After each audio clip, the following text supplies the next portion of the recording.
नमस्कार, बुलेटिन में स्वागत। मैं हूं आशीष। चाचा शरद पवार और भतीजे अजीत पवार के बीच पुणे में एक सीक्रेट मुलाकात हुई, जिसके बड़े सियासी मायने अब निकल रहे हैं। अजीत पवार के एनसीपी से बगावत के बाद शरद पवार को लगातार मनाने की कोशिशें जारी हैं। बगावत के बाद से दोनों नेताओं के बीच में ये तीसरी मुलाकात है। चुनावी मौसम में ये मुलाकात INDI गठबंधन को बड़ा सियासी झटका माना जा रहा है।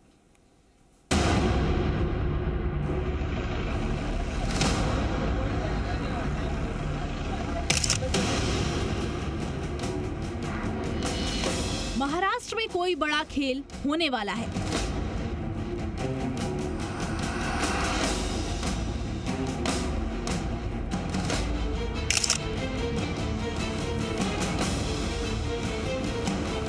चाचा भतीजे की गुपचुप मुलाकात, क्या है राज?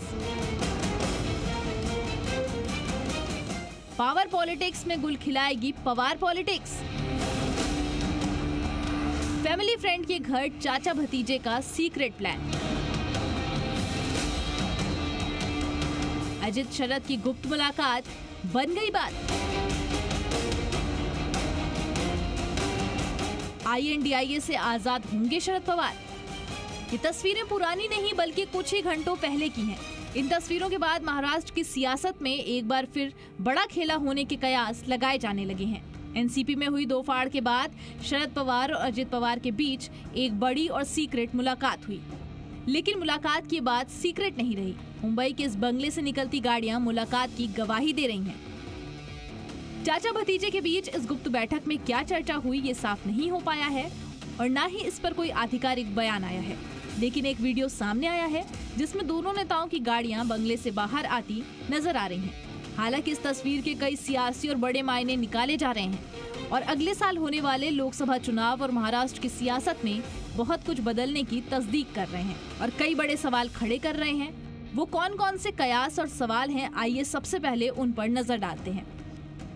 पुणे में दोनों नेताओं के बीच करीब 1 घंटे बैठक हुई।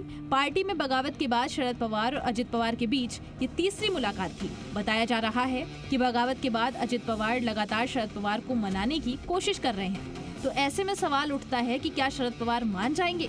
क्या शरद पवार NDA के खिलाफ बने INDI गठबंधन से किनारा कर लेंगे? चाचा भतीजे के बीच सब कुछ ठीक हो जाएगा? क्या एनसीपी में हुई दो फाड़ अब खत्म होकर पार्टी एक हो जाएगी?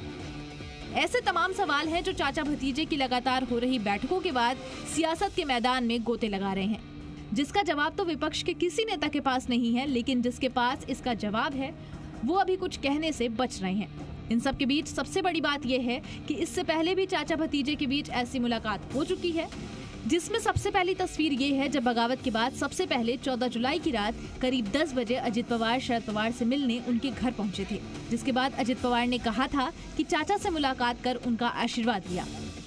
इस मुलाकात के बाद दूसरी बार 16 और 17 जुलाई को अजित ने बागी विधायकों के साथ शरद पवार से लगातार 2 दिन मुलाकात की। ये मुलाकात मुंबई के NCP ऑफिस YB चौहड़ सेंटर पर हुई। मुलाकात के बाद प्रफुल्ल पटेल ने भी आशीर्वाद लेने की ही बात कही थी। उनसे विनती भी की कि उन्होंने हम सब लोगों की जो एक इच्छा है कि राष्ट्रवादी कांग्रेस पार्टी एक साथ रहे और मजबूती से आगे काम करे, इसके लिए हमने विनती की और साहब को ये भी कहा कि आप इस दिशा में अवश्य विचार करें। बार बार बागियों से मुलाकात और इन मुलाकातों में बड़े पवार का चुप्पे साध लेना क्या उनके मन में चल रहे कुछ सियासी दांवपेच के संकेत हैं? अगर ऐसे सवाल उठ रहे हैं तो इसकी वजह खुद शरद पवार ने दी है, क्योंकि वो बार बार उनसे बगावत करने वालों को मिलने का वक्त दे रहे हैं। यही नहीं, इन मुलाकातों के बाद जब एक बार फिर प्रधानमंत्री मोदी के साथ मंच साझा करने का मौका मिला तो विपक्ष के नए गठबंधन इंडिया के मना करने के बावजूद वो न केवल कार्यक्रम में शामिल हुए बल्कि प्रधानमंत्री से मंच पर गर्मजोशी से मिलते नजर आए। उसी मंच पर भतीजे अजित पवार भी मौजूद थे, लेकिन उनके हाव भाव से रत्ती भर भी भतीजे को लेकर कोई कड़वाहट नहीं दिखी, जबकि पहली बार दोनों एक साथ सार्वजनिक मंच पर दिखे थे। एनसीपी में बगावत कर 2 जुलाई को एनसीपी के 9 विधायक शिंदे कैबिनेट में शामिल हुए थे। इनमें अजित पवार को डिप्टी सीएम बनाया गया था, लेकिन इसके बाद से ही दो फाड़ हो चुकी एनसीपी को फिर से एकजुट करने की कवायद लगातार जारी है।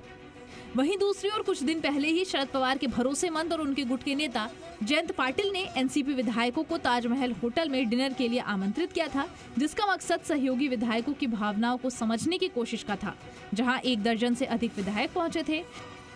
चाचा भतीजे यानी शरद पवार और अजित पवार में बगावत के बाद की तस्वीरें आने के बाद महाराष्ट्र की राजनीति में कई सवाल तो खड़े होने लगे हैं, लेकिन इन तस्वीरों के बाद राजनीतिक जानकार बता रहे हैं कि चुनावी मौसम में हाल ही में विपक्ष के बने बड़े गठबंधन INDIA को बड़ा सियासी झटका लग सकता है। हालांकि इन सब के बीच महाराष्ट्र में सियासी ऊंट किस करवट बैठेगा, ये आने वाले कुछ दिनों में पता लग जाएगा। ब्यूरो रिपोर्ट, जी मीडिया।